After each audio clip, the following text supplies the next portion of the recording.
Big Buck Registry's Deer Hunting Podcast, powered by Advanced Takedown Tree Stands, episode number 204. Roger Raglin. Deer hunting the fence line, location, and common sense. Please support our sponsors as they make this show possible. Today's show is sponsored by Advanced Takedown Tree Stands, Covert Scouting Cameras, the Horny Buck Seed Company, the Euro Hanger, and Morse's Sporting Goods.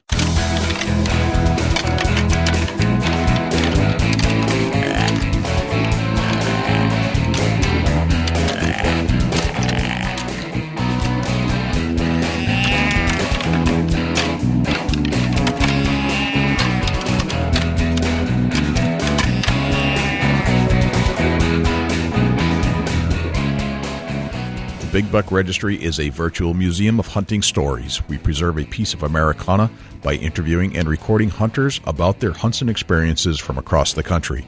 And who knows, maybe we'll learn a thing or two along the way that'll help us take our hunt to the next level. Hey guys, this is Fred Bird with the National Wild Turkey Federation and the NWTF Strut Zone All Access Podcast, and I am on my favorite deer hunting podcast, the Big Buck Registry. Hey y'all, this is Heather Shepard with To Be Outdoors and the Dixie Deer Classic. You are about to tune in to my favorite podcast, the Big Buck Registry. This is Caleb Miller from Whitetail Frenzy. I'm glad you're tuning in, because I tune in too, to the Big Buck Registry's Deer Hunting Podcast. Hello, fellow predators.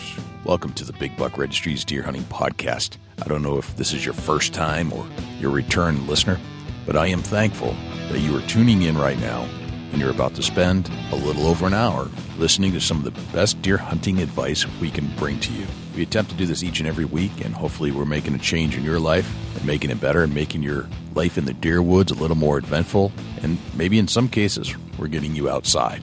And I think you'll appreciate this week's guest, and I'll give you some details about Roger Raglin in just a second, but I wanted to read a letter that was sent in to us about our harness program and about the podcast itself. It's from a guy named Trevor.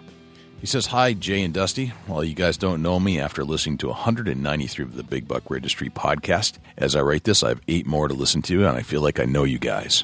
I've loved the outdoors since I can remember and have fished my entire life. I did not, however, have anyone in my life who really hunted at all. Accordingly, I wasn't exposed to anything hunting related. In September of 2015, I shot a compound bow for the first time at 46 years old.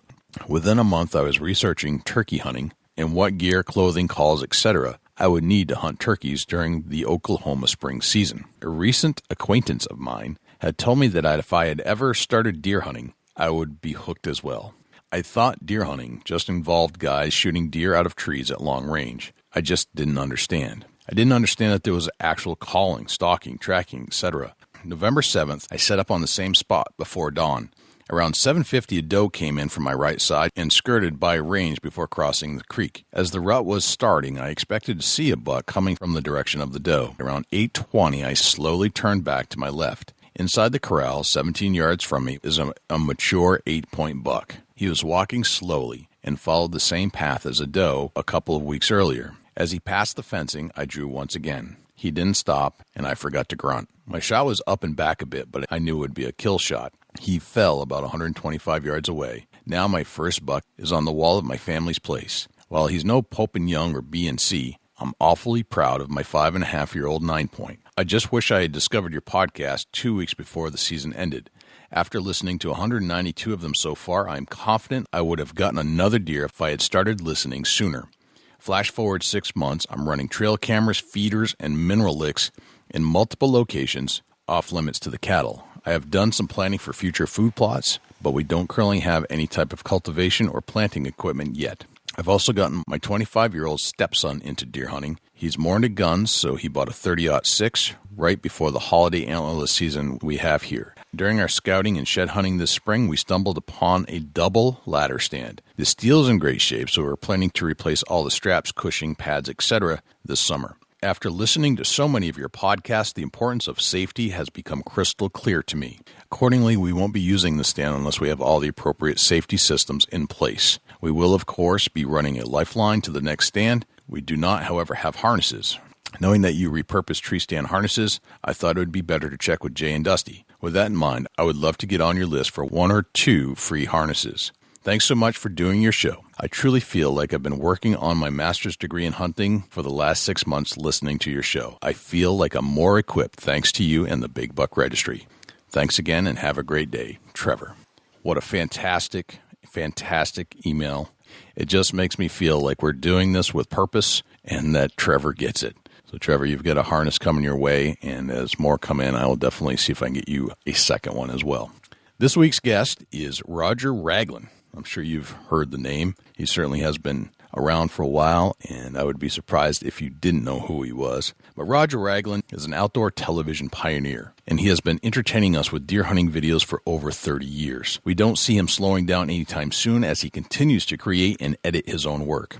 Sure, maybe his perspectives on hunting and society have changed, but his drive is still alive. Many people would not typically associate hunting with higher education, at least the liberals don't, but we've learned that there's way more to Roger Raglin than hunting videos and television. Roger is an accomplished pianist and musician and is well known for his gospel collections in Oklahoma and has often played alongside the Pentecostal preacher turned comedian Sam Kinison. Roger also spent many years as an academic where he pursued a PhD at Duke University and has many degrees to his name. Despite Roger's passion for learning, his real love is with hunting and the outdoors. Roger was inducted into the 2011 class of the National Outdoor Hall of Fame, and he is one fantastic storyteller. Before we get to Roger Raglin, let's turn to Jim Keller with the Deer News. The Deer News this week is sponsored by the Euro Hanger. You don't have to spend big bucks to hang your big buck. Get yourself a Euro Hanger. Facebook.com/Eurohanger, EUROHANGER. For the Big Buck Registry, this is Jim Keller with the Deer News. Powassan virus, potentially fatal tick disease that can be transmitted in minutes, reported in Maine. This story was originally featured on the Fox News website and was reported by Alexandria Hine. 2 new cases of a dangerous and potentially fatal tick-borne illness have health officials in Maine on high alert as agencies across the nation brace for a particularly high population tick season. The patients who were not identified by the Center for Disease Control and Prevention contracted Powassan virus, which differs from Lyme disease as it can be transferred from tick to human in a matter of minutes. It's a virus, whereas Lyme is a bacteria. Dr. Kent Holtorf, a Lyme disease expert and medical director of Holtorf Medical Center, told Fox News, "If you catch Lyme disease early, antibiotics can eradicate it, but with a virus, you have much less options to do anything about it." Holtorf added that the symptoms of Powassan are more severe than Lyme and can quickly reach a patient's brain, leaving them susceptible to long-term neurological damage. The patients in Maine began presenting symptoms in late May and were hospitalized with encephalitis. They've since been discharged and are continuing to recover. Not all patients will have symptoms and not all will be impacted by the infection, but those who are may experience fever, headache, vomiting, weakness, confusion, seizures, and memory loss. In 10 to 15% of cases, the virus proves fatal. Holtorf said people who are most likely to be symptomatic are those who are immunosuppressed or those who have previously contracted tick-borne illnesses like West Nile, dengue, and Lyme disease. According to the CDC, the 2 most recent cases brings Maine's total count to 9 since 2000. Holtorf said the overall recent spike in tick-borne illnesses likely has to do with the warmer temperature during the 2 previous winters and that the pests are developing mutated versions of some diseases. Holtorf cited CDC recommendations to use tick repellent with DEET and advised people who enjoy the outdoors to wear long pants, tuck jeans into pants or socks, and conduct frequent tick checks. With Lyme, you go back, take a shower, and check yourself for ticks because you have time, Holtorf said. The problem with this is that you don't have much time. Special thanks to Daniel Applebaum for bringing this story to our attention. Elderly couple loses hunting privileges for killing deer in trophy area. This story was originally featured on the Missoulian website and was reported by Perry Backus. 2 elderly Hamilton residents may have experienced their last legal hunt in Montana. John Post, 84, and Diana Gores, 73, lost their hunting and trapping privileges for 10 years recently after pleading guilty to charges of poaching 2 deer. The 2 were charged last fall after they were caught dragging out a mule deer buck that lived in a highly prized trophy hunting district in the southern reaches of the Bitterroot Valley. Ravalli County has 2 trophy mule deer hunting areas that thousands of hunters seek to draw a permit for each year. In Hunting District 261, 2,185 hunters put in for 35 permits last year.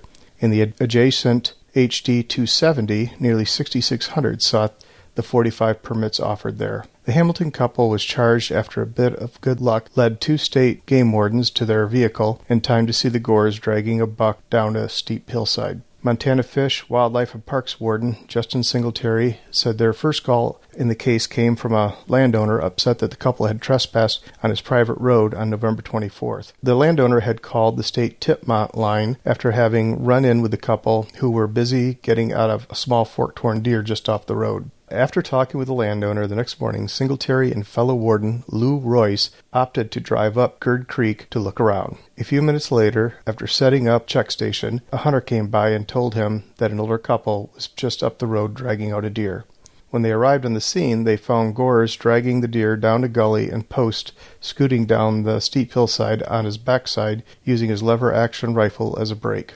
Upon further investigation, the couple was found to not have the proper permits for hunting in that area. Blood on the bumper of their vehicle prompted the wardens to obtain the appropriate permits to also conduct a search at their residence. Royce later found the first deer hanging intact at their home. It didn't have a tag on it either. Gores was charged with 2 misdemeanor counts, each of hunting without a license or permit and unlawful possession of an illegally harvested buck and failure to obtain landowner permission. Ravalli County Justice Jim Bailey required her to pay $1,245 in fines, $500 in restitution. Post was charged with 2 misdemeanor counts of possession of an unlawfully harvested deer and failure to obtain landowner permission. He was fined $585 and required to pay $500 in restitution. Special thanks to Brett Machin for bringing this story to our attention.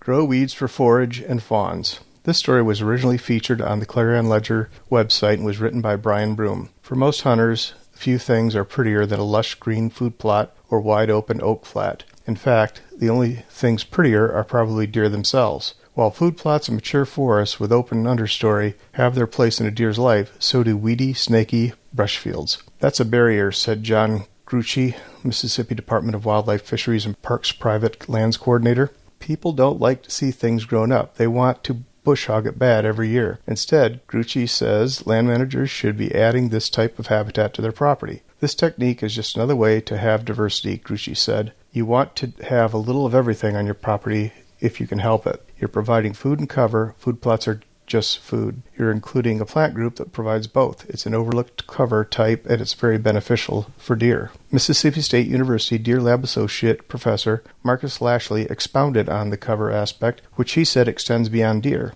When plants die or become dormant in the winter, Lashley said the fields are still important to deer by providing preferred bedding areas and thermal barrier. Initially, the areas will populate with what non-biologists call weeds and include forages like ragweed and pokeweed. Then it will just progress to a plant community that becomes even more ideal for the deer. That concludes this week's edition of the Big Buck Registry's Deer News. For links to the stories we featured this week, please check out our show notes at www.bigbuckregistry.com. If you have any ideas for future topics or have any questions about any of these topics, please email me at jim@bigbuckregistry.com. For the Big Buck Registry, this is Jim Keller with the Deer News. Thank you to Jim Keller with the Deer News. Without further ado, here is Roger Raglin. Roger Raglin, welcome to the Big Buck Registry's Deer Hunting Podcast. How are you, my friend? I'm doing good. Glad to be aboard. This has been a long time coming. I know we've talked about this a few times and finally putting it all together. And I have to say thank you to you from our listeners and from me personally that you took some time to talk to us. Sure, absolutely. My pleasure. Very cool. Roger, one of the things that I'm very curious about, because sometimes we don't get much backstory to some of the people that we're fans of. And I was wondering if you could tell us a little bit about yourself, where you grew up, where did you call home? Well, I grew up in a small town, Wagner, Oklahoma, about 40 miles southeast of Tulsa. Okay. And it's kind of funny, 14 miles north of Muskogee, and all right. there really is a Muskogee, Oklahoma. All right, I was wondering about that. About 4,000 people, not just a spot in the road, but a small town. And I was an only child, and my folks, we lived out at the edge of town, literally on the edge of the city limits, and so it was just a perfect place for a kid. My dad gave me a BB gun when I was like 5 or 6 years old. Okay. So it was a great place for a kid to grow up out at the edge of town where I could, play Holy Terror on the mockingbirds and robins and different critters like that around. And I grew up in a both sides of the family. My mom was a Yoakum, and of the Yoakum Silver Dog, Little Abner Yoakum thing stuff. She was a direct descendant of that. And both had big families, and so just like everybody on both sides of the families were big hunters. So it was it wasn't even anything to think about. I grew up around it, and from the time I was big enough to remember, when hunting season came rolling around, well, my dad was out there with his brothers and cousins, and my mom's brothers and cousins, and when I got old enough, I just rolled right over into it. Gotcha. Do you remember the first firearm you ever shot? Was it the BB gun? Definitely. I started out on a BB gun, and then my 22. And then I was pretty young. I went from the 410 right straight to a 12 gauge. Okay. And so by the time I was probably 10 or 11 years old, I was shooting from a 12 gauge shotgun. Wow. Okay. So and fully functioning, no help at all at that point. No. I was. Of course, I didn't get turned loose, so to speak, out by myself. But being an only child, I did a lot of hunting growing up by myself, and but I don't know exactly what age I was when my dad would just let me take me, and he would just let me go if we were visiting one of my uncles or something that lived out in the country. I was pretty young. I'm probably 12, 13 years old. I remember my first squirrel. I remember my first rabbit. I remember my first all of those things. And those were all monumental days in my life. Gotcha. First quail I shot out of the air. Those were all pretty special. And I was actually, I had my dad with me on, I guess, most of those, the first animals. Gotcha. Your father sounds like he was an influence in your life when it came to hunting. Was he somebody that you really looked up to and learned from? Well, yeah, sure. My dad and my uncle. But my dad, I told this when I was inducted into the Hall of Fame in 2011. I told a story that it's just kind of hard to believe, especially in the hustle and bustle of nowadays, how busy everybody is. Having raised a bunch of kids, and now I got a bunch of grandkids around. But my dad, I don't ever remember one time, not once, that I asked my dad, let's go hunt, let's go rabbit hunt, or let's go squirrel hunt. I don't ever remember him telling me no. We always went. Is that right? He took time. Yeah, he took time. That's just incredible. Of course, he worked for himself, and he was around the house a lot. But he never said, no, I'm pretty busy today, or no, I got something else to do. We went. I mean, many times. Right after school, he'd pick me up. Let's go. Dad, can we go? Do some rabbit hunting over here, or do some squirrel hunting this evening before? And boom, we'd go. So that was really something to. So I got to go a lot, consequently, because of that. And I've laughed about it over the years and said that I think the happiest day of my dad's life was when I turned 16. So he could just give me the keys to the truck. He had an old 4-speed or 3-speed on the column yellow Ford pickup truck, and that's what when I turned 16. That's what I took. I mean, literally every Saturday morning at daylight. I mean, rain, shine, sleet or snow, cold, wind blow, snow flying. I could hear the truck start. My dad would go out and start the truck for me a lot of times because he knew I was going to get up and head out before daylight. So that's a good dad right there. Wow. Yeah. My dad was really supportive, and I'm really glad that he did get to. I didn't get active, in the outdoor industry as a knock on wood, to make a living or as a professional. I was up in my 30s.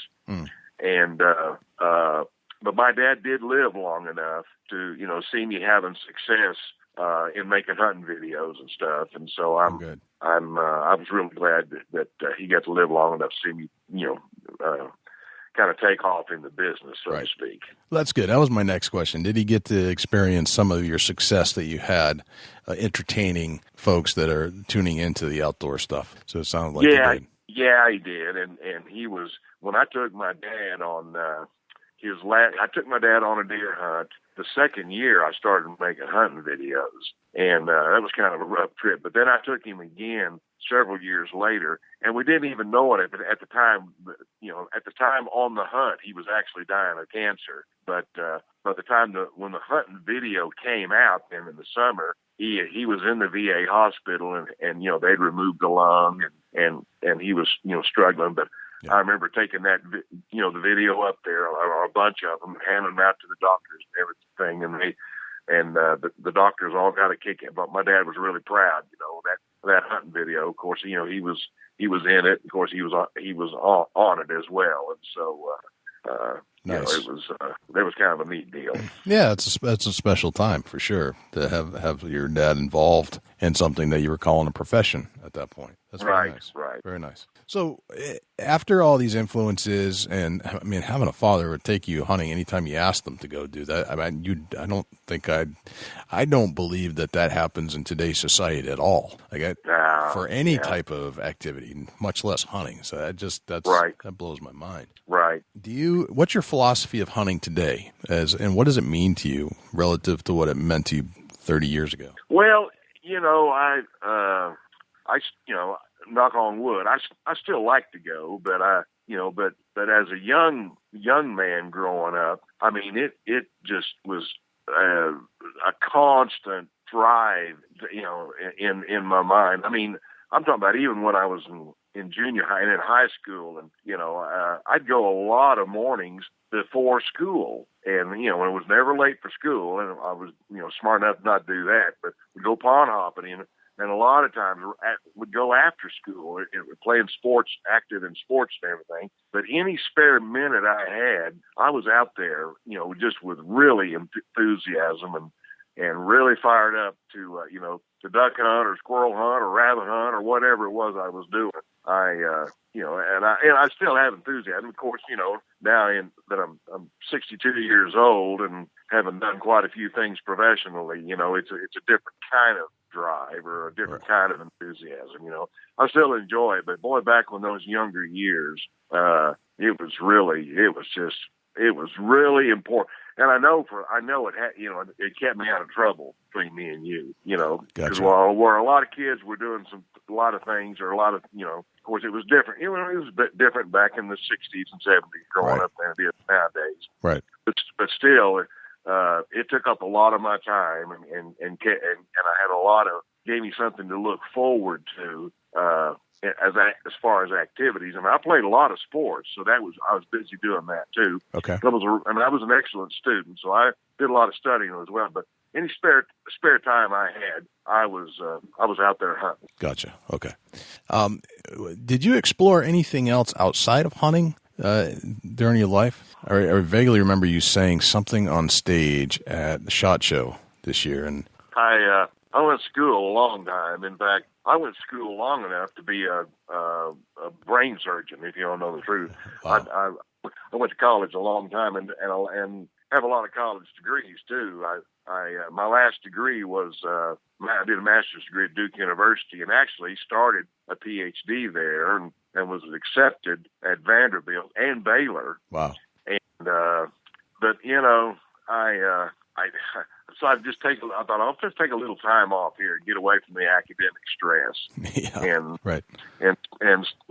started just painting houses and apartments and stuff in Tulsa. And 1 year went to 2 years, and 2 years went to 3 years, and 3 years went to 4 years. And then next thing you know, I got married, and then here come 1 kid and 2 kids and 3, and so all that kind of got put on the back burner. It was kind of a joke when I go in the Sherwin-Williams store. They'd always say, "Hey, you're the smartest painter in Tulsa."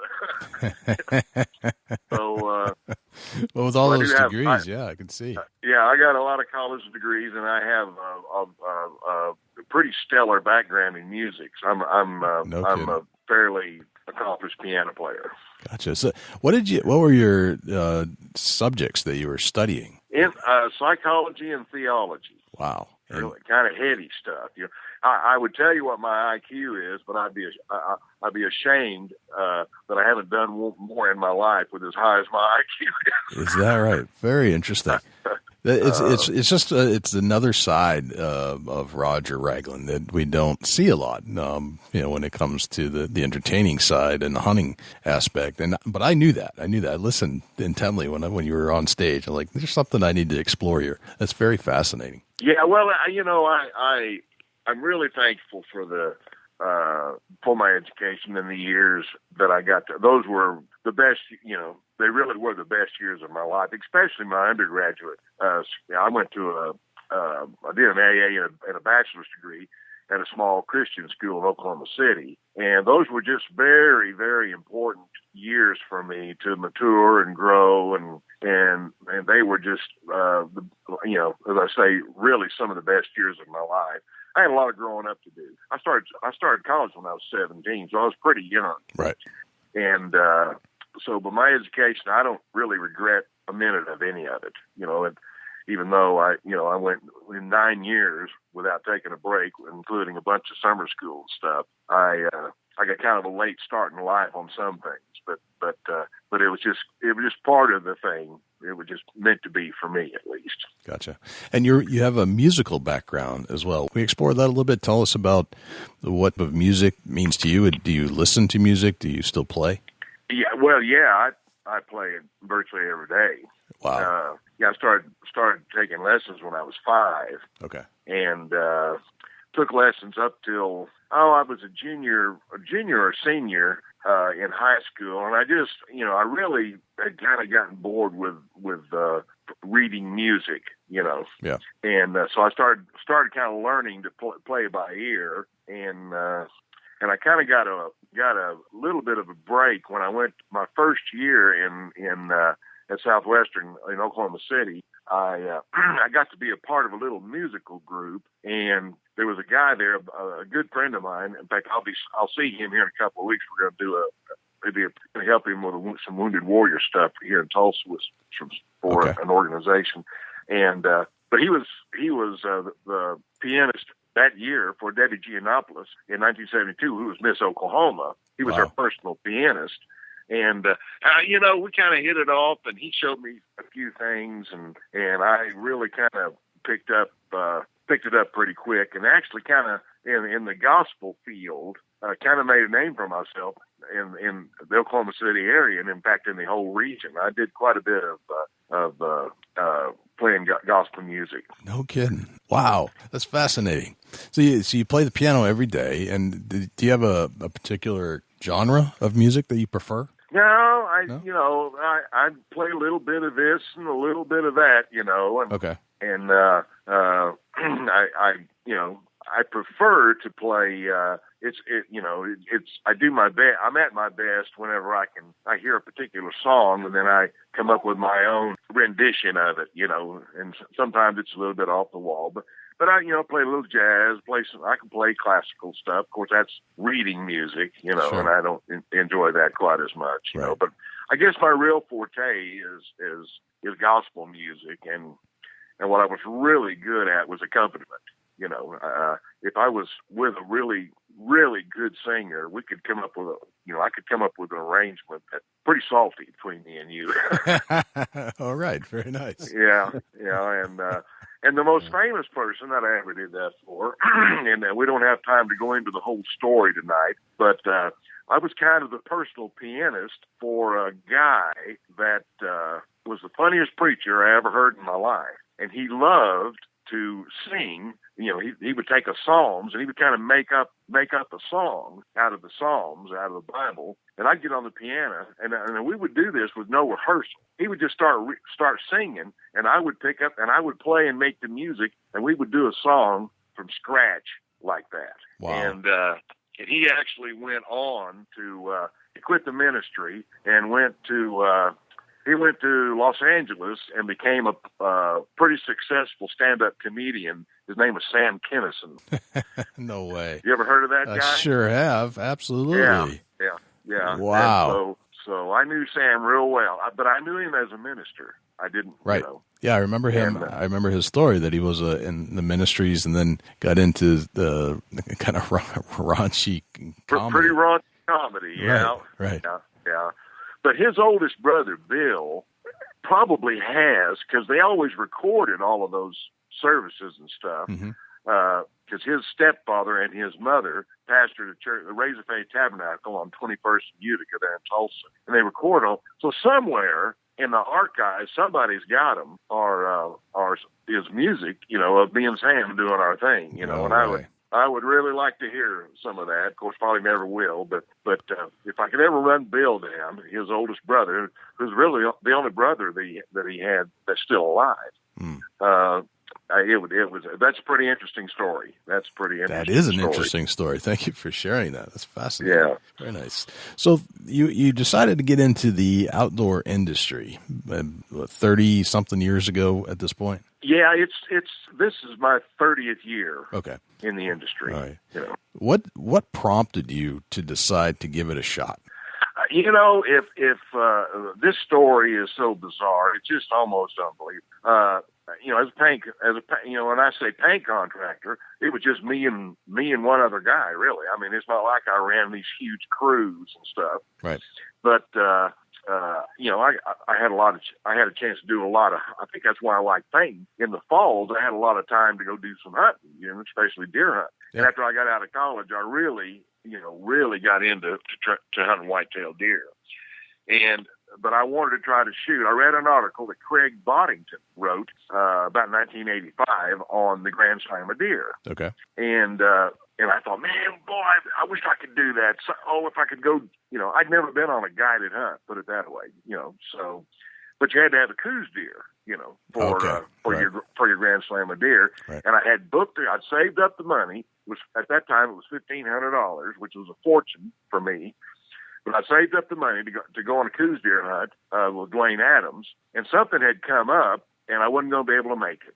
So I had to put the hunt off for a year. And I called him, and this was like right before the hunt, so it was like in November or early December. And he was a guide out of Arizona, and he said, well, we'll just put the hunt off for next year. I'll just roll your deposit over, and we'll do the hunt. I said, yeah. And he just off the cuff, he said, next year you ought to film your hunt. I said, what?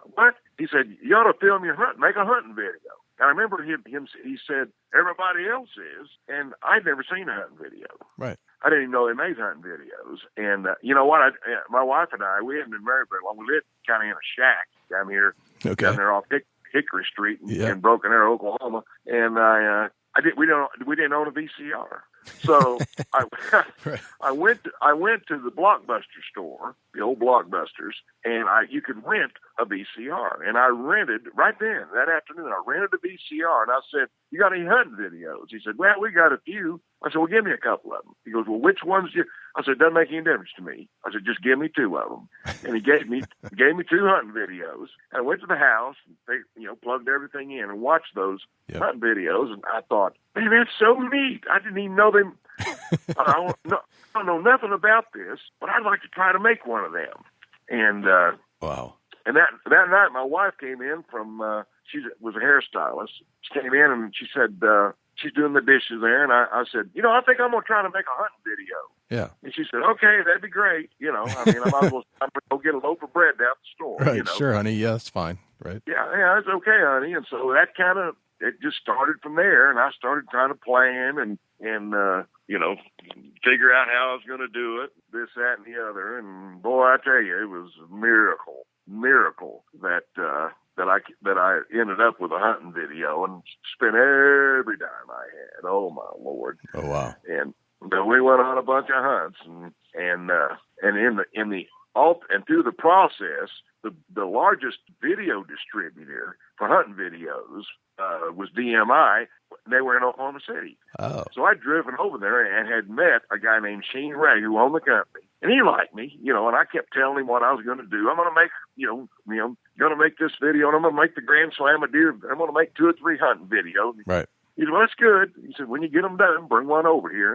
And without getting too boring, when it was all said and done, I borrowed and everything. I had the money and edited and got Grand Slam of deer.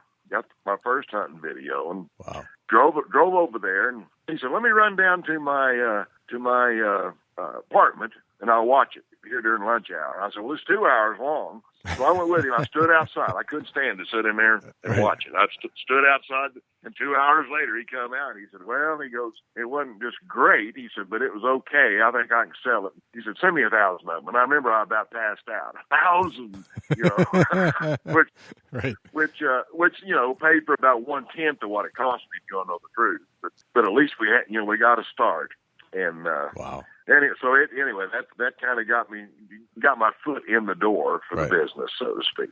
Gotcha. And so today, it sounds like you're still heavily involved. You're doing a lot of editing. Last couple of times we've talked, you said that you're basically knee deep in editing, and it sounds like you edited when you first started. So that's never really left your repertoire of activities. Well, early on, that was one of the things. After I did the Grand Slam of deer, then I did a Quest for a Boone and Crockett, but we sold a bunch of them. And the next year, those were my first two. And then I had a bow hunt in October. I had 3 videos out, and I'm talking about back 30 years ago. Boy, it cost $5,000, $6,000, $7,000 a piece to have it, to have them edited. And I thought this isn't going to work. I don't, too much. That's too much. So if I'm going to stay in this business, I'm going to have to learn how to edit. But I figured out early on that if I was going to try to make some money at this or make it profitable, that I was going to have to edit or learn how to edit. So I don't know. It was less than 10,000. I still have them. I'm sitting here looking at them. A VO 9800 and a VO 9850 because you shot on 3/4 inch tapes. Right. And I bought an edit, control deck and an edit deck, and they were pretty rough around the edges, but I learned how to do cuts and later got a little box so I could at least do a simple dissolve and fade up and down from black, and learned how to edit and started it. I've been editing ever since then.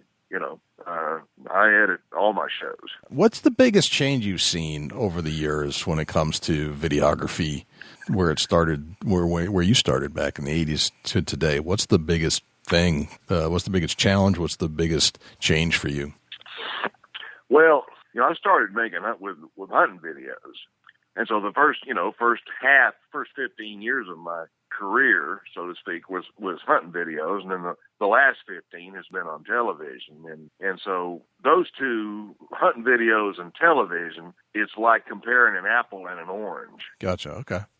They're totally. I know that's not an understatement because we didn't have any sponsors. When we made hunting videos, we didn't have sponsors. Right.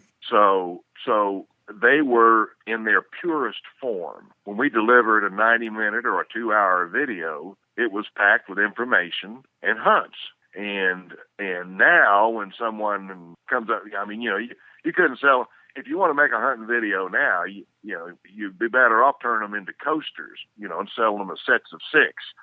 But because that market is pretty much dead, the hunting video market. But even in recent years, hunting videos that we made, they've got lots of sponsor stuff in them, Gotcha. And television is just it revolves around your sponsors. Right. And so, it's been a pretty big learning curve to try to, continue to do an entertaining show, and make sure you do what you need to do and have to do to keep your sponsors happy. Right. And that's another show for another day. I don't think I'll get into all that tonight. But that's fascinating. Very interesting. Yeah. Roger, I'd like to get into some deer hunting strategies and tips with you. I'm going to turn the microphone over to Dusty Phillips here for a little bit, and I'd like to just kind of pick your brain about what you've learned over the years about how to hunt the whitetail or just any species of deer. And the Grand Slam seems like a pretty interesting place to go. So I'm going to let Dusty kind of take it from here for a little bit. Roger, I'm going to dig in and I'm going to find out, obviously you've been super successful in not only, music and college, but in the whitetail and the deer hunting world. Where did all the knowledge come from, and how old were you as a young man when you started? I didn't get to go deer hunting until I was 14. I wanted to go before then because every year both sides of the family would load up opening weekend of gun season in Oklahoma, which was 9 days. We had a 9-day rifle season, and they'd go camp out for 4 or 5 days, and I never got to go until I'm almost sure I was 14. And so I remember that day like yesterday. Went down to Camp Gruber, public ground over here outside of Muskogee, and my dad stuck me out in the tree and said, "Don't move till I come back," and I sat there till 10 o'clock, never saw a deer, but I was hooked, and but I just was enchanted with deer hunting. There was something about it that just enthralled me, even though I didn't kill. My senior year in high school, I did shoot a really good buck, but I didn't find him. I didn't have enough sense to know about hitting and tracking them. But I killed a little buck that morning afterwards. I did kill a buck when I was a senior. But I went a long time, a lot of years after that. Of course, I was in college, and I was trying to deer hunt every chance I could get while I was going to college. And but when I got out of college, I really thought, man, I'm gonna be a better deer hunter, and bought a bow. Bought my first bow, and I think it was an old Browning bow. Bought it at Dillard's. Y'all ever heard of Dillard's? Like Sure a have. penny store? Yeah. Yep. Bought my bow at Dillard's in the men's section. There were some bows hanging there, and I bought, how about that? And I thought, man, if I go start bow hunting, I get to go. Bow season is 2 months long in Oklahoma, not 9 days. But I just started going every weekend, literally any public land I could find. I hunted so much public land in Oklahoma and Texas and Missouri and Arkansas and Mississippi, and just went constantly, just constantly went. And I went from not shooting, ever shooting, started finally, having some success, and started shooting a little bit better deer. And, I cut my teeth out there rubbing shoulders with lots of other hunters on public land. And so, I kind of paid my dues, I can assure you. I didn't have anybody holding my hand, and I didn't have any money, extra money, I didn't go on I never went on a guided hunt until I started making a hunting video. I didn't know what a guided hunt was. Right. So at the point that you started being a little more successful, what was it that you was learning that made success rate increase? Well, on hunting public land, which I learned. We were hunting the day. This was a lesson that came hunting down at the Davy Crockett National Forest down by Lufkin in eastern Texas. Mm-hmm. Worked till after dark. Then I had a 4 or 5 hour drive to Dallas. A buddy of mine was the sporting goods manager at a Kmart in Dallas, and I was trying to talk him into. He's supposed to go with me. And we didn't even get out of there till like after midnight. And then, ended up down there at the public ground up in the morning. So we just sit there till daylight, slept in the truck a few hours, and it was all walk-in. So we walk in. I thought, I'm really tired, and I don't want to get in here and get lost. And I have been lost down there many times after that. Let me tell you, but I thought I'm just going to hug the fence line around here. And stay on stay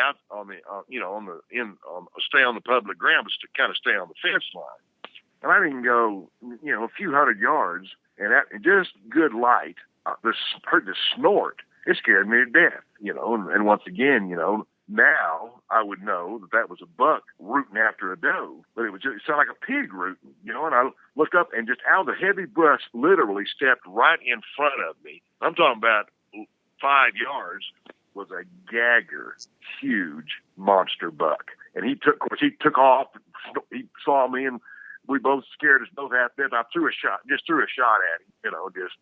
just took my breath. I went, oh my Lord, I've never seen a buck like that. And I walked on out of the heavy brush, again, right on the fence line. I didn't walk 100 yards, and I heard a guy go, hey, and I looked. And of course, in Texas, you don't have to wear blaze orange. And I look around and kind of and across the fence over on the other side on private land, there was a guy sitting underneath the tree over there. And he goes, you be sure to stay on that side over there where you're on public land. This is private land. Right. I just looked at him. I thought, I never even thought about going over there. He said, I'm hunting a great big 12-pointer, and y'all don't want, And I thought, that 12-pointer was in front of me at 5 yards. I just threw a shell at him on public land. And I thought, deer don't know. At that it hit me right then. Deer don't know the difference between public land and private land.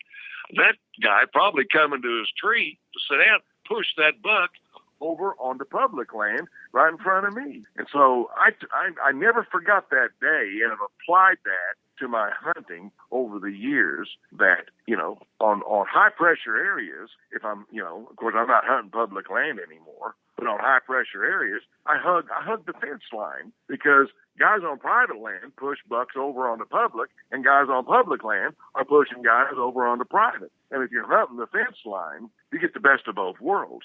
I filled my tag many a time over the years hunting right on the fence line. Oh, it makes complete sense, though. It's just common sense. It's right? Just common sense. I'll tell you a good one. Probably 10 or 12 years ago now, maybe even longer now, I was speaking at the Minnesota Deer Classic, and I did that classic 3 or 4 years in a row.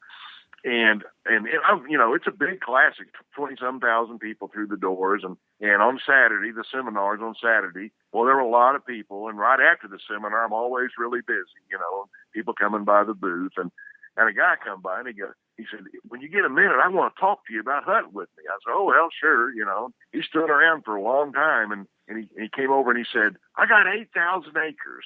Contiguous property about an hour north of the Minneapolis area here. He goes, I want you to think, about coming up and hunting with me. And well, our mother, I teamed up with Stony Wolf Productions about 15 years ago, and so they're out of Chaska, which is right there in the Minneapolis area, and that's where all the DVDs, and that's where they come from. And those guys live there. And so when the show's over, I called them. I said, some guy come by and wanted me to come hunt with him about 8,000 contiguous acres. And they all started laughing. Roger, you know how much 8,000 acres an hour north of the Minneapolis area? It's unheard of. There's no such thing. So the guy kept calling me because I'd given him my number, and I just was so finally I called the game department about the middle of the summer.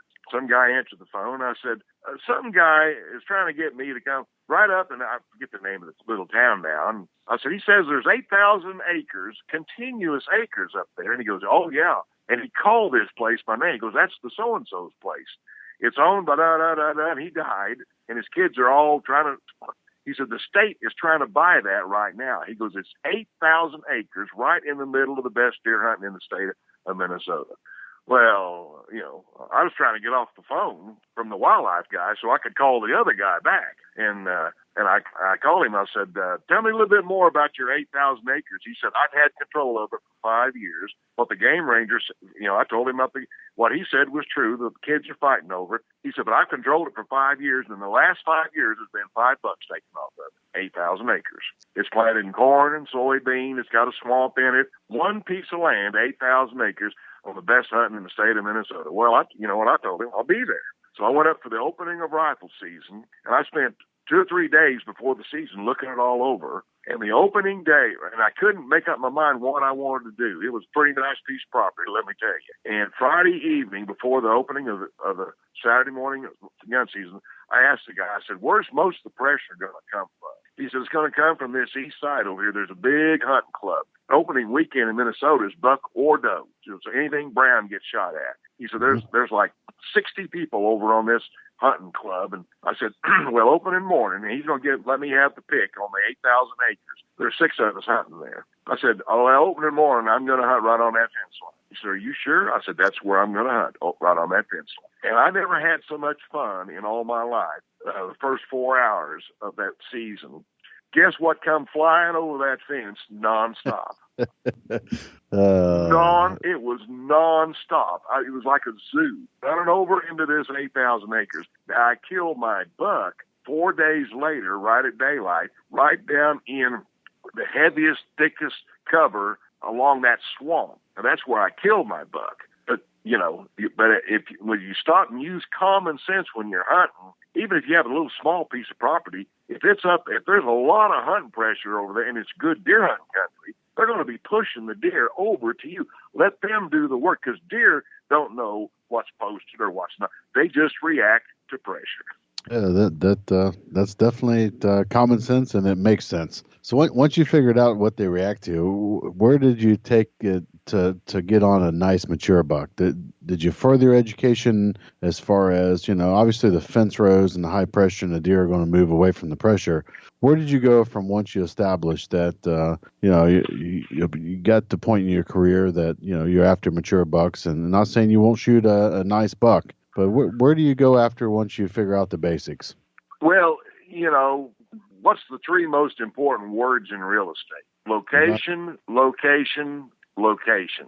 Well, if you want to have an opportunity to shoot a mature buck, first of all, you got to go where there are some. And so you got to either be hunting on a piece of property or next to a piece of property where the bucks have had an opportunity to get a little bit of age on them, where there are a higher class of deer. So that just makes sense. You have to find those pieces of property to begin with, and that's where you spend I spend about 80% of my time looking for a piece of property and then 20% of my time hunting it. And it doesn't even have to be a big piece of property. In 2001, I told my wife, I said, I'm going to put in for a Kansas deer tag. And I haven't not filmed a hunt in 25 years, 20 years. I said, I'm going to go up there and I'm just going to go hunt like I used to, just for fun and not worry about a camera. And right before that, I had a fan, knock on wood, they had invited me to come up a Unit 11 Kansas deer tag, which is the southeastern part of the state, just north of where I live. I thought, I'm going to go up there and start hunting with him for a few days, and then I'll just work my way back down towards Tulsa. I'm not against looking and knocking on doors, but right before we left on that hunt, or I left on that hunt, a buddy of mine, Steve Jones, an outfitter from New Mexico, called me. He said, "You going to hunt Kansas?" I said, "Yeah, I'm going to hunt Unit 11. He goes, "So am I." I said, "I'm not filming it. I'm just going up there to hunt." He goes, "My dad's got some property in Chanute." He goes, so we came by and we put a plan. I'm going to go up and hunt with this fan that had invited me. He had a 300-acre farm, and Steve's going to hunt in and around Chanute. And at the end of the first day, we're going to, we'll call each other and find out. And at the end of the first day, Steve said, "I got something pretty interesting. You might want to come down here." So I went ahead and hunted the next morning, told the guy thanks, met Steve at the Jack in the Box there in Chanute, Kansas. We drove 7 miles north of Chanute, 3 miles back east. Went up, it's really big open country. Went up and knocked on a guy's door, and a little short, bald-headed guy named Sam come to the door. And it's kind of funny, but it's true. He was an ex-rocket scientist for NASA, and he was in his 60s. He had retired, just moved back from Houston, and moved out on the farm. And he brought a deer out that he had killed. And I looked at it and I said, "Oh man!" And it was a Boone and Crockett, giant Boone and Crockett buck. And I said, "Sam, did you kill this?" He goes, "Yeah." I said, "Where'd you kill it?" He goes, pointing through the window in the kitchen. He goes, "I killed up underneath that tree." I looked out and I didn't see a tree, And he said, "Well, see that pond?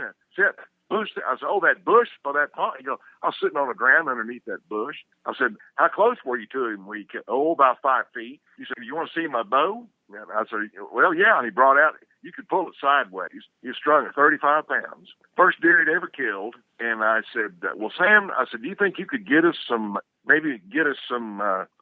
permission to hunt anywhere around here?" "Well, why would I want to hunt around there?" "Well, because look, obviously it's pretty good genetics floating around." And we got permission on an 88. Went down there and looked at 80 acres, flat as a pancake, nothing on it, flat, nothing. But guys overlook really sweet guys overlook honey holes every year all around the country because their thinking is off. They look at something and don't see what the potential is. When I look at a piece of property, here I am, in Kansas. Sam, 185-inch 10-pointer he killed is right up the road. That's pretty quality genetics floating around there. And I asked Sam about all the neighbors, and come to find out that this 80 acres is sitting right in the middle of over 2,000 acres where hadn't been a deer shot on it in 8 years. Oh, wow. And I told him, "Well, we're going to take this. We're going to hunt this property." Steve looked at me and said, "There ain't nothing on it." I said, "That's okay. That's okay." I said, We're going to hunt this property." So we went back, went in town, got a motel, come back out, just parked truck out there and open. And there was a little pond down on one end. I said, "Steve, you go down there and sit on the ground by that pond." We had one little old row of shrubs that split it. It had been planted in corn and then baby soybean. It had been harvested. There was nothing there. But I said, "I'm going to walk down this shrub row that splits the property, and I'm just going to stand down there in the shrub. I said, that's our plan. And it was 4:20 when I got down there and stopped and found a little old thing I could kind of lean up against. And at 20 minutes to 5, I looked up. I don't even know where he come from. It just kind of surprised me. He had to come out across that open field off the neighbors. I could just see 7 times on one side. I was pulled my gun up and knocked him down. He was 165-inch 7 field rest 213 pounds. Killed him in 20 minutes, But I was hunting in a spot that, where over 2,000 acres, not a deer had been killed in over 8 years. Well, that's pretty good. Only had 80 acres to hunt, but still, you put yourself in a position, these places where around you there are mature deer, one of them's going to walk out there where you can poke a hole in him.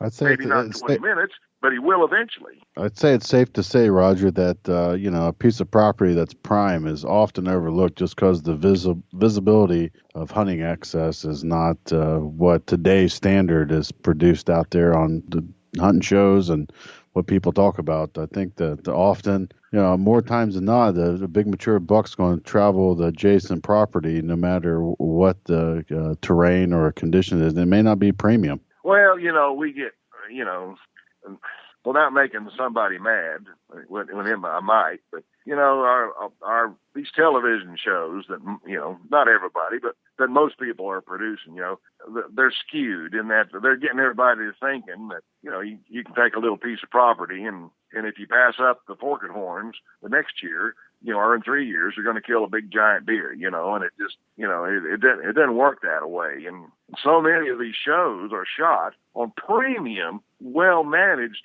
4,000 or 5,000 acre pieces of property, and a guy hunting a little bitty small piece of property, and all of his neighbors around him are killing everything that walks. The odds of you ever killing a big buck are virtually zero. So if you want to up your odds, then you have to get away from well, you just have to use some common sense. You're going to have to get and hunt next to I tell people this there's housing in Kentucky. There's horse farms. There's all kind of places you can get up next to the fence line and hunt. Just don't shoot over the fence. The bucks are going to be rutting. They're eventually going to come your way. You may not see the numbers of deer that you're used to seeing, but if you want to kill a big mature deer, you've got to put yourself in a position where there are some, and not just dream about a pipe dream that, I'm going to pass this deer up, Well, if all your neighbors are shooting all the deer, it don't make any difference if you pass one up or not. Right, They've got to all be doing it too, and it just doesn't. And in most places around the country, people are just not going to do that. Right, for sure. So we get a little about your deer tactics, and I want to touch a little bit about tree stands. And I know that as many years have you been in the outdoor industry, and I'm sure that you've put your butt in multiple different tree stands. Where does that come from the beginning to where it is now as far as manufacturing of tree stands? Oh, my Lord. Well, that has to be that's a great question. That has to be one of the biggest changes, along with trail cameras now. Right. The first few years I hunted white-tailed deer, I would take a hammer and 8-penny nail and drive it and get up there into a fork of a tree and sit there all day. There weren't any tree stands. Right. I still have some of the very first tree stands. The old got one chain, you throw around, and that was it. Oh boy, they were death traps. So yeah, it's the tree stand industry. Boy, we're in Cadillac heaven now compared to what we had 30 years ago. 30 years ago, there really wasn't anybody making tree stands. Right. Just homemade stuff. What was the first tree stand that you recall that was a manufacturer that you was able to hunt out of? Well, I can't. I've still got it out here. It's hanging in my shed here, but I can't remember the name of it. It's just been too long ago. Yeah, I understand. No, that's completely fine. But what was your mind thinking whenever you went from the number 8 nails to an actual set of steps and a tree stand that hang on the proper way? Well, it was nice. Let me tell you, it was sure nice, and they weren't that bad either. I mean, they were expensive to us, but they were $30-$40, and you could afford to buy a couple of them, so you had more. You didn't have to take it down and put it up several times. But But I've done so much hunting from the ground over the years. The tree stand hunting, and I still much prefer to shoot out of a tree stand than a ground blind personally. But I think that's one reason why I'm kind of scared of heights too, just a little bit. I've done so much hunting from the ground over the years. I don't do it as much now because if you're going to hunt from the ground, you have to sit still. You have to be able, even when you're still hunting, you move a little, but then you got to sit still. And so I've bushwhacked a lot of deer going from tree to tree, just hunting from the ground. Let me tell you. Right, that makes complete sense.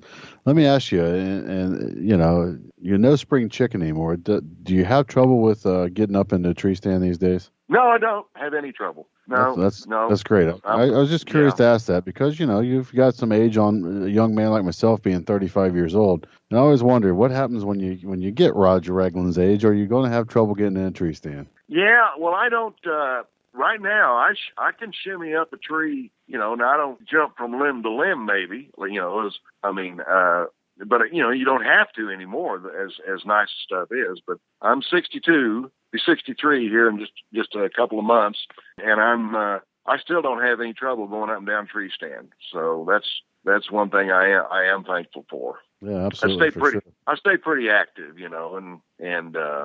I had quite a few battles in my life. In 2009, I came back from Guillain-Barré and they told me that I'd never be able to climb a tree again and or play the piano. And so, that's my thinking was, well, that's what you think, so. Right. For sure.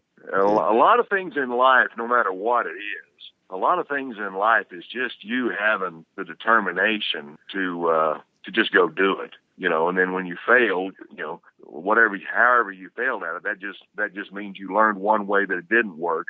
So let's try something else. Absolutely. And I think everything in your life, even people that battle illnesses and everything, that you've got to just have the mindset that I'm going to keep going, and I'm going to just fight this thing and not pay attention to what you're supposed to be doing, but go ahead and do what you can do, and then what you can't do, keep working and keep trying and keep plugging away. Just don't ever give up. Absolutely. As far as bow technology, where did you start with a bow, and where is it now? And if, by that, I'd like to know what kind of bow you're shooting today. But let's go back to where you first started shooting a bow.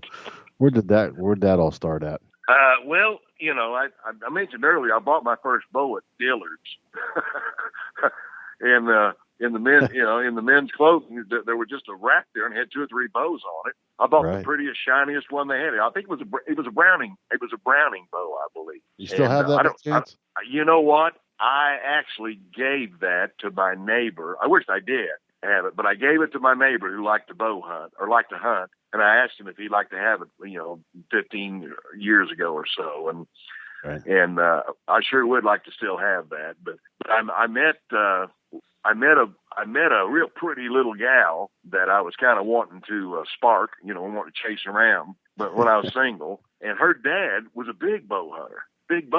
And so, a way for me to get to see her. This is literally when I first started bow hunting. I went over there to shoot bows with him, and he laughed at me. He goes, "That's the shiniest bow ever." I said, "Yeah, it's pretty." And he goes, "Yeah, but you don't want that. You want to paint that thing." He goes, "You don't want the shine on it." He goes, "Let me have that thing." And he sprayed that thing down, and I'd kill me watching him spray that brand new, but I sure wanted to date his daughter. And, but, it was the best thing that ever happened. So, I didn't even have sights on it. He kind of helped me get sights on it. So I befriended, we became close, really never did get serious with his daughter, but he and I became close friends up until the day he died. And he kind of got me into the bow hunting thing and what I should do with sights and all that kind of stuff. And it was so funny. I've told this story. It's really funny. One of my favorite seminars. Of course, when I do a seminar, it's not like when I do this interview. I'm kind of all over the place a little bit. I don't have a set thing.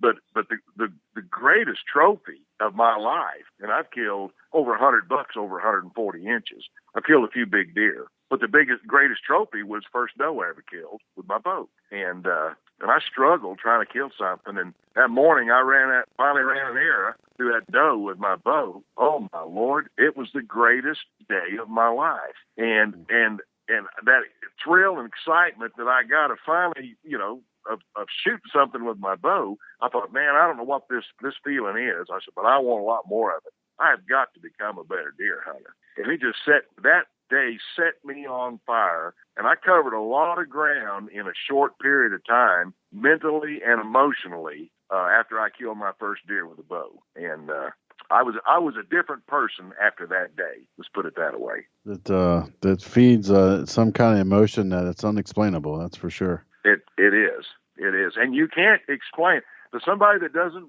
I went to my 10-year reunion. Of course, I was single, and I was just barely out of college, but I was out of college and single. And I'm interested in chasing girls, and most of the people I went to school with, they're married and had kids, and they're all showing the pictures of their kids, and I want to say, well, they look like little squirrel monkeys to me, little newborn, but they're trying to explain to, that, until you have your own child, you can't explain to somebody what it's like to have a kid, and I think that's one of the kind of a pitfall that we may be falling into in the outdoor industry is that we keep trying to do things to appease the non-hunters and let's face it, 90% of America are non-hunters. We're a pretty small fraternity, the little group that we are, and we're trying to explain to them the excitement and thrill, and between me and you, they don't really care. You can't explain it to them. You can't explain what the thrill and the excitement of shooting a white-tailed deer is, and they've never done it. And you can't do it. It can't be done. But now we're kind of getting into this mode. I see it more and more the last few years that we're getting into this trying to make it sound okay to them that we hunt, and we do that by throwing this blanket of, well, we hunt because we eat what we hunt. That's why we do that. We're hunters, but we eat what we hunt, and that's why we hunt. You know what? That's not why we hunt. We hunt because it's the thrill and excitement of the hunt is why we hunt. Now, we eat the animal. That's a side benefit. But we're not out there hunting to eat something. We're hunting because of the thrill and the excitement and that feeling that you get when it happens to you that you can't explain to somebody else, and that somebody else will never understand. So quit trying to explain it to them, and then let's quit trying to apologize to them for what we're doing. I'm not apologizing to anybody. One of my best friends is not a hunter, and he don't understand why I'm a hunter, and he wants to be an anti-hunter, but we just don't bring it up. I said, let's just don't talk about that. You're not going to be a hunter, and I'm not going to stop, but we can still be really good friends. Right. And let's just leave it at that. Yeah, I bet that's a super interesting. I got on my soapbox there a little bit, but that's kind of the way it is. Right, for sure. Where are you at today as far as archery? What are you shooting today, Roger? Well, I signed last fall on to shoot for Gearhead, and it's really on the cutting edge of the newest technology in archery, and they're built kind of like a bridge. They don't look just a hole when I look at it. My bow's a 24-incher. My son shoots a 20-inch bow. And I'm telling you, they're as good or better than any bow I've ever shot in my life. And I'm not saying that because I'm shooting for them. They just are. They just got that really cool, neat technology that they put into these bows. They weigh 3 pounds. They're light. They're small. They shoot nearly 300 feet per second. We killed 4 or 5 deer with them last year. And if you hit them in the right place, it's a real nice bow. Yeah, we've had Gearhead guys on the show before, so that's we like their product, and we've definitely had it in our hands. Yeah, I just got the new crossbow in last week. No kidding. And I have the aluminum. I don't have the carbon, but I got the aluminum. It just weighs 5 pounds, and you can shoot with one hand. It's really a nice piece of equipment, and absolutely. And they just don't. I posted a picture of the other day of one of the bucks I killed last fall, and he goes, "What is that ugly looking bow? I can't believe you're shooting." I thought, man, the thing weighs 3 pounds and shoots. It's a humming Jesse. I really like it. So right, yeah, it's Skip Peterson. I couldn't get it in my head. Yeah, sure. We know Skip pretty well, and good people and good product. Yeah, Skip's a good guy. Oh yeah, absolutely. So you're with Gearhead now. Is there any particular broadhead that you prefer over the rest, Roger? Well, I've shot the Muzzy for 26 years. Right. And the MX4 is still my broadhead of choice. No kidding. That's probably one of my top favorites right now also. Yeah. It's just hard to, make myself shoot some. And I shot year before last, the new Trocar 100, I killed 2 nice bucks with it, and it did fine. But that MX4 is just, it's just a workhorse. I just think it's the best broadhead in the world, and I really like it. Very good. Let's cover just a quick touch on camouflage. What kind of camouflage are you currently using? Well, I've worked with a bunch of them here in the last few years. True Timber. I wore Illusion last year, and I'm kind of amazed. A camouflage really, really works good, especially when you're able to sit still. So camouflage is more for a hunter's psyche than it is anything else. Right. And there are times that it really, it's important. But the sitting still, nothing beats sitting still and not being too fidgety when you're sitting up there. Yeah, for sure. Absolutely. Well, Jay, you want to get on with Roger here? And, yeah. Thanks for running through all your strategies and tips and techniques and what you're using and where you've come from today. Sure, thank you. Now, Roger, we usually get into like a memorable deer hunt at this phase in the show, but we've really covered a bunch of memorable deer hunts. And I think for the sake of time, if it's all right, I'll just skip over to the 10 rapid fire questions. Okay. Yeah, that'll work. Okay, very good. Here's number 1. What's your number 1 hunting tip of all time? I guess hunt the perimeter of fence lines is a pretty good one. That's a good one. I like that. All right. We all have these things that we like to have with us when we hunt. Sometimes they're good luck charms. Sometimes they actually make us a more effective hunter. Other than your weapon, what's that one thing that you feel like you got to have with you on the hunt? My deer calls. Okay. All right. What's your biggest pet peeve in life? People who want me to act like they do. That's a great answer. That's the best answer we've ever had on this show on that question. That's excellent. All right. So go back to when you were 30. Knowing what you know today, what would you tell the 30-year-old Roger Raglin? I tell him the same thing I tell every young person that's wanting to get in this business. Just be true to yourself. Always be yourself. No matter what you try to do, make sure that you keep your own identity and be your own person. Excellent advice. All right, you're on a hunting convention somewhere in the world, and you meet a stranger in the hotel lobby, and they strike up a conversation. They ask you what you do for a living. What do you tell them? I kill animals. All right, excellent. All right, what did you have for breakfast this morning? I didn't have breakfast this morning. Okay. On the side of a highway, there's a blank canvas. It's a billboard. It's a blank billboard. You can put anything that you want on it. What would it say? Have faith in God. Be true to yourself. Excellent. If I say the word successful to you, who's the first person that pops into your head and why? Donald Trump. Donald Trump. All right. Good answer. What's a typical day in your life look like? I'm up. I bring my wife coffee in bed. Mm-hmm. I make sure that we're raising 6 grandkids. Make sure the grandkids have breakfast. Then I'm down here to the office to work on the business, work on the shows. Okay, excellent. All right, and then last question, what's a typical deer hunting day in your life look like? Up very early, up at 4. I have to be up at least an hour before I can even think straight. Right. And then slip into the woods, not real early before daylight, but slip into the woods just as light starts to break. Okay. And get back relaxed and with my deer calls and my deer scent, and if I've done my homework, I'm expecting to shoot something. All right. Very good. Those are the 10 rapid fire questions. Thank you for doing that. You did quite well. So, Roger, where can we find more about you? Where's your social media at right now? If we're listening to this and we want more information because we're fans of yours, where would we go to get more content? Well, on our Facebook, and we're on there. We're posting stuff every day or every other day. It's just Facebook/Roger Raglin Outdoors. Okay. And then have a pretty good website, just RogerRaglin.com. Okay. All right. Very good. I'm on it right now. I'm looking at it. See a lot of deer heads hanging on your wall. Yeah. Yep. Very nice. Hey, Roger, I have to say this has been an honor and a pleasure, and thank you so much for joining us on the Big Buck Registry Deer Hunting Podcast. It's I've been thinking about this show for a long time, and I'm glad we were able to finally put it together, and it's just thoroughly enjoyed talking to you. Hey, I appreciate you having me on.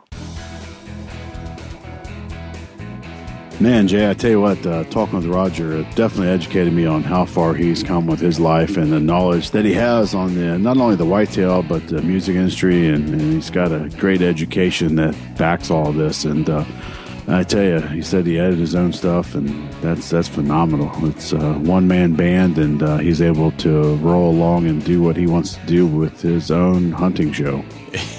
When I heard him talk at SHOT Show on stage about his education, I thought he might have been joking, but he wasn't. I mean, the guy is a very intelligent, well-educated, very eclectic person. I mean, he has capacities to do all kinds of different things, and he chose to do hunting videos for a living, which if you think about that, you're like, well, why? I mean, he could be a concert pianist if he wanted to be. He could be a philosophy scholar if he wanted to be, but he's here in the hunting industry with us, and he's been entertaining us for 30-something years. And I love, what I love about Roger? He speaks his mind. Yeah, he's not trying to be correct in this world, as some people call it, and he's voicing his opinion, and he's in it to kill deer, not just to go out there and sugarcoat it. He's killing deer and enjoying himself, and he's killing to eat and eating what he kills. If you watch his videos or catch him on a TV show, man, he's whacking them, stacking them. That's for sure. Just authentic. That's the only word I can think of. So he's authentic. Absolutely. It's great to see somebody that's still leading the industry and having that outlook on hunting, and the way that he presents it. In reality, there's some things I agree on, some things I don't, as far as ways everybody's trying to be politically correct and try not to fester the antis, but that's going to happen no matter what, till somebody takes and does what we're trying to do, is better educate an anti-hunter so they understand about conservation and disease control, and as far as healthy herd management. There's all kinds of aspects that's overlooked, because people that are anti-hunters, they don't even want to hear about how an animal's dying or what's happening. They're just so anti. Right. Exactly. Well, that was an absolute pleasure listening to Roger, so we'll have to do that again someday. Dusty, do we have a Chubby Tines tip of the week? Yeah, Jay, some people have food plots out. The Chubby Tines tip of the week is sponsored by Morse's Sporting Goods. Firearms, used firearms, bows, used bows, located at 85 Kentucky Falls Road in Hillsborough, New Hampshire. Give Jim a call at 603-464-3444, morsessportinggoods.com. Your dollars go further in New Hampshire. There's no sales tax. Morse's Sporting Goods. And if you do, and you're doing some kind of grass or clover, it's probably time to mow them. Give them that first cut of the year. By doing that, it allows for new growth to come on, and more nutritional value in that new growth. And obviously, the nutrition's what makes the antler grow. So to give them the best opportunity to become the biggest mature deer that's possible. So get out there and mow them food plots off. If you've got them planted and they've been up a month or two, it's time to mow them. Keep the weeds down and bring up some new, fresh nutrition for your herd.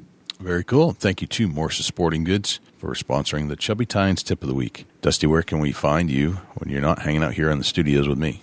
Shoot me an email, dusty@bigbuckregistry.com. You can look me up on Instagram and Twitter @ChasingAntler, Facebook.com/Chubby Tines Outdoors. Jay, where can the people reach out to you when you're not on the mic? Likewise, you can shoot me an email, jay@bigbuckregistry.com, and you can visit us on Facebook, facebook.com/bigbuckregistry. We're also on Twitter, which is twitter.com/bigbuckregistry. We're also on Instagram, instagram.com/bigbuckregistry, and YouTube, which is youtube.com/bigbuckregistry. On YouTube, you can listen to all of our podcasts in their entirety. far as videos are concerned. It's a boring video, but the audio content is there, so you can actually listen to our podcast. You can also listen to all of our live shows that we've done on Thursday nights when we do them, and we've gone back and re-interviewed a lot of our previous guests we had on the show just to put a face to a voice. Let's put it that way.